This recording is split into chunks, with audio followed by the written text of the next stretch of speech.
Malam yang diselimuti mendung itu membawa hawa dingin bagi seluruh penduduk bumi. Di jalanan yang lengang melintaslah sebuah bis kota yang agak reyot yang membuat suara-suara pengusir sepi tengah malam. Isi bis itu hanya 3 orang. Supir yang fokus terus ke jalanan, seorang pemuda usia akhir 20-an, dan seorang gadis belia, sepertinya masih SMA. Mereka sama-sama sibuk dengan aktivitas masing-masing, tak ada suara percakapan kecuali deru mesin. Sang pemuda itu, Lintang, tengah sibuk dengan earphone-nya dan video anak kucing yang berlarian. Ia merapatkan jaket untuk menahan dinginnya AC bis yang sedari tadi menyala. Sebenarnya ia tak tahan dingin, namun bagaimana dengan orang lain yang kepanasan kalau AC-nya mati? Begitu pikirnya, sungguh kontras dengan penampilannya yang tinggi besar, berambut gondrong, dan tatapan menakutkannya itu. Hatinya seperti bunga, seumur hidup tak pernah berkata kasar pada orang lain. Ia naik bis itu demi kembali ke kampung halamannya yang tinggal 1 kota lagi. Sudah 6 tahun ia tak pernah pulang karena urusan pekerjaan. Entah berapa macam pertanyaan seputar pernikahan yang akan ia terima nantinya selain pelukan pelepas rindu. Tapi selain itu, video kucing yang ia tonton juga tak kalah pentingnya. Mereka adalah penenang jiwa lelaki gondrong ini, seperti obat dari dokter untuk penyakit nervesnya. Di sisi lainnya, duduklah gadis belia yang manis sedang menatap jendela. Rintik hujan mulai turun dan menari di permukaan kaca. Karena hari sudah malam, tentu saja yang nampak di jendela hanya bayangan wajah ayunya dan wajah lelaki gondrong di seberang. Ia menoleh dan melirik lelaki itu. Nampak seperti penjahat, pikirnya. Namun jika ia seorang penjahat sudah sedari tadi ia tak akan selamat di bis ini.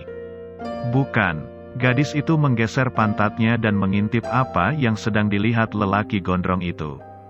Video kucing. Ia terkikik melihat anak-anak berbulu itu melompat ke sana kemari dan membuat senyum merekah di bibir sang lelaki gondrong. Ia mendekat lagi dan sebuah guncangan menubrukkan ia dan lengan lelaki itu. Diam. Gadis itu kaget. Lelaki itu apalagi, ia tak pernah menyentuh kulit perempuan seumur hidupnya, bertatapan saja tidak. Cepat-cepat lelaki itu bergeser dan menampakkan bahasa tubuh ingin minta maaf. Maaf, ucap mereka berdua. Ah, malu sekali. Lelaki gondrong ini menunduk dan mukanya memerah seketika. Si gadis nampak bersalah, dan tersenyum demi mencairkan suasana. Maafkan saya ya mas. Lintang mengangguk sambil tersenyum kaku. Kemudian suasana kembali normal, kecuali 2 insan itu yang hatinya tak karuan. Ia melirik sang gadis itu yang mulai sibuk dengan ponselnya. Rambutnya panjang lurus sebahu, kulit coklat, kaos lengan panjang warna ungu, rok jeans, dan sebuah tas. Hao, saya bosan dari tadi nggak ada teman bicara jadi nyelonong aja gitu. Lintang bersandar pada tempat duduknya. Ya, saya juga bosan sih mbak. Brum. Ciit bis tersebut berhenti sejenak di lampu merah yang ternyata ramai akan pedagang-pedagang pasar dan penjual warung untuk persiapan pagi hari. Kemudian bis berjalan lagi. Mas Lintang asli mana? Desa Trate Putih? Kalau dari abis kota ini, masuk ke gunung. Mbaknya, lah sama dong. Saya rumahnya di pucuk gunung, paling pucuk. Kok nggak pernah dengar nama Wulan ya? Kalau ada ya Mbah Wulan itu, sekarang orangnya udah meninggal. Hus, iya tahu, Wulan merengut, nama saya emang sama dengannya. Tapi satu-satunya Wulan yang masih muda ya cuma saya doang. Emang situ, namanya aja saya nggak pernah dengar di desa. Lintang memijit dahinya, belum apa-apa kok sudah marah. Tapi kalau nama Nata pernah dengar. Oh, suara Wulan memenuhi bis, tahu-tahu. Anaknya Pak Kades kan? Lintang mengangguk. Kok mas penampilannya jadi gini sih? Pakai brewok segala lagi? Kayak preman? Saya nggak kenal, ya ampun. Yah, namanya juga orang kota Wul. Bagi saya tetap orang desa sih mas. Lintang memutar matanya. Seperti kata ibunya, perempuan selalu benar. Bahkan bapaknya saja sampai tunduk jika ibunya angkat bicara sambil mengungkit masa lalu. Dulu mas itu penampilannya lebih ganteng, rapi, jadi incaran cewek-cewek desa, malah sekarang gantengan mas Joko. Kok banding-bandingin sama kakangku sih? Lintang sekarang yang merengut. Huk, Wulan terkikik sambil menunjukkan giginya yang kecil-kecil dan bersih. Jika ia sudah bertemu orang satu desa memang rasanya seperti keluarga sendiri, seenaknya tertawa dan membuat kesal. Jadi, kamu anaknya siapa Wul? Tahu Pak Yono tukang kayu? Iya, aku tetangganya. Nama ibuku Bu Marni, tahu kan? Oh, sekretaris PKK. Nah, ternyata Mas Nata masih inget ya. Lintang. Panggil aku aja Lintang. Kok gitu? Ya teman-temanku manggil gitu sih. Oh, tiba-tiba telepon Wulan berbunyi. Sepertinya dari keluarganya yang bertanya sudah sampai mana. Dengan sopan Lintang menunggunya. Ia melihat keluar jendela dan memperhatikan lampu jalan. Gerimis telah berhenti rupanya. Namun rasa dingin AC dan dinginnya jendela makin menjadi karena sudah dekat wilayah pegunungan. Kemudian ia alihkan pandangannya ke gadis itu. Rasanya ia begitu familiar dengan wajah itu, tapi ia ingat jika wajah itu tidak terlalu sering hadir di desa itu. Mas, Lintang tergagap ketika mencuri pandang. Wulan mendadak kelabu. Gimana menurut Mas soal perjodohan? Hah, emang kamu mau dijodohin? Lintang sedikit kecewa. Enggak, ini loh, ia menunjukkan sebuah rekaman sinetron yang sedang booming. Aku dengar mereka dijodohkan. Padahal aku lebih memilih Rama menikah dengan Cynthia. Gaje, hahaha, kelihatan serius banget deh, kan cuma perjodohan. Justru aku kabur karena mau dijodohin. Hah? Wulan berdiri dan menggeser tempat duduknya dan berada di samping Lintang. Matanya nampak penasaran bagai wartawan berita gosip sementara Lintang terpojok di dekat jendela. Jadi itu alasan kenapa Mas Lintang gak pernah kelihatan lagi. Aku pikir Mas kenapa gitu. Iya gitu. Wulan memperbaiki duduknya.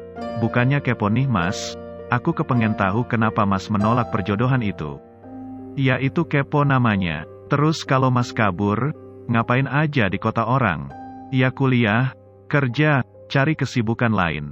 Nggak pernah pacaran gitu. Kan biasanya kalau menolak perjodohan itu bisa jadi ada orang yang dia cintai. Aku belum pernah jatuh cinta sih.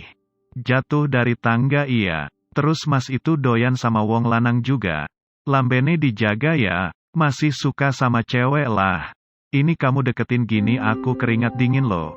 Lah pengakuan, ngapain sih deket-deket, haram. Padahal tadi salaman aja mau, Ustadz gak jelas. Ya, udah sana. Santai Mas. Wulan pun kembali ke tempat duduknya. Hening, Mas. Apa? Lintang masih agak kesal. Sebenarnya aku juga takut kalau pulang terus dijodohin. Ya kabur. Nggak bisa gitu. Nanti malah ibuku yang digosipin orang. Kasihan. Ya kan demi kebahagiaan sendiri masa gak boleh bahagia. Ya Mas Lintang enak orang tuanya terpandang. Mana berani digosipin.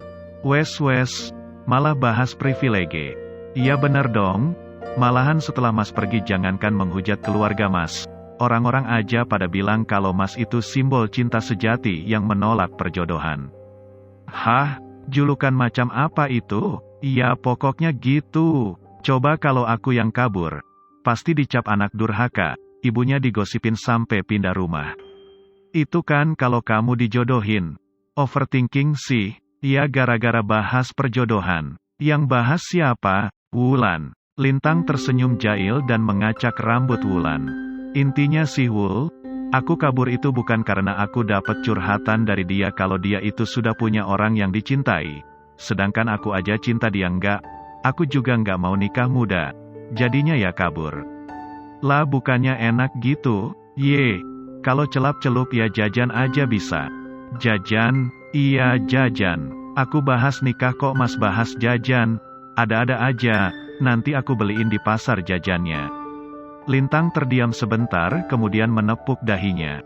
Iya nanti beliin, nitip, atas nama Nata. Apa hubungannya sama jajan? Nikah ya nikah, jajan ya jajan. Iya deh iya. Jam menunjukkan pukul 3:30. Sebentar lagi subuh dan mereka akan sampai di gerbang desa. Mata Lintang mulai memberat tapi terbuka lagi setelah mendapat cubitan di lengan. Apa? Bentar lagi sampai kok tidur? Ya ngantuk lah. semalam suntuk diajak ngobrol. Lanjut dong soal masalah perjodohan itu, masih penasaran.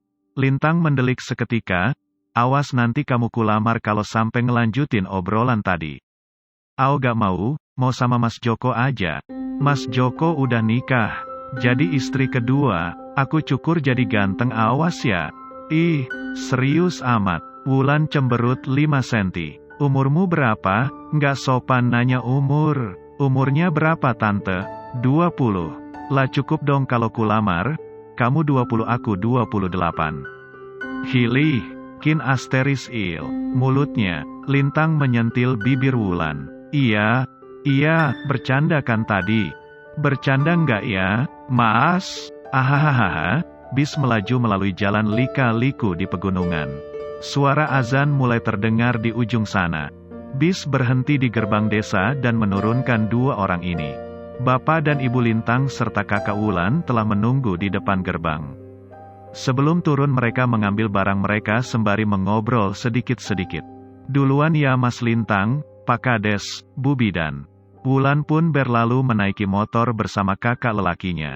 Sementara itu, ya Allah Li, cukur besok cukur, teriak Ibu Lintang. Anaknya pulang kok gitu sih Bu? Bu, anakmu sehat walafiat ini. Lintang hanya tersenyum kecut mengingat ia begitu sayang sama rambutnya. Setelah berpelukan mereka pun masuk mobil dan pulang bersama. Asik ya tadi satu bis sama si Gembrot? Tanya ibunya sambil tersenyum. Gembrot, namanya Wulan Bu, orangnya juga kurus. Iya dulu si Gembrot, kamu yang kasih julukan itu ke dia, anaknya Bu Marni. Dia Gembrot yang itu, yang item dekil kayak tanah sawah itu. Anak wedok ra diurus iku. Lintang mendadak kaget dan memori masa lalunya melayang.